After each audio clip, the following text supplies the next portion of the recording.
حبط موس أما موس وحاو تقانان با إن قبل لقوم مهريا بنا هذي رال كون نقط قبل يوان كربا هير كذا كادو محد مهريا قدي موس بانكينا يا كيو وين موس بكيني عن كيري موس كرو بانكيري كي عادية بانكيري يا قعن هدونا كبس يفيع حبط موس مهرب نوان كرابو إن عباس هذي رال كتار ما يتراضى به الزوجان بلا في رمهيا مهر قبل إسكالي أيضا حقي ذوي waxay ka dhigato ee xoolaha waa loo yeelaya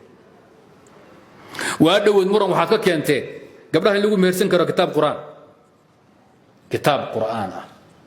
ma meer ku noqonay kitaab quraan soo gad oo 500 shilina misaadkii geebay ku dhigay gabadha meerkay waa inta maxaa ku diiday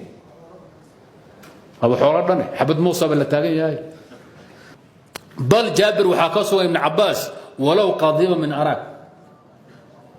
laan rumaya caday baa lagu meersan karaa maxaa lagu meersan meer waxaan kaaga dhigba cadayga fiican ee gaaris laga keenan laba xabo quruxsan kaaga dooraya meer uu noqonayaa bay dhig wadaadu halkaas ay baashi geeyeen waana madhab saxaaba wa taabiciin siday u badan yihiin xadiidkana taageeraya waxa isku khilaafeen kaliya taqdiirkiisa jaangoynta intee maxaa meher noqon kara maxaa meher laga dhigi karaa caagada biyaha agtaa la meher ma noqon kartaa mise maya wax ka yar caagadooda waaba 50 shilin waaba qaali wax ka yar 10 shilin ma la isku mehersan karaa koob shaah ma la isku mehersan karaa meherka yaraantiisa iyo bannaantiisa muran baa ka taagan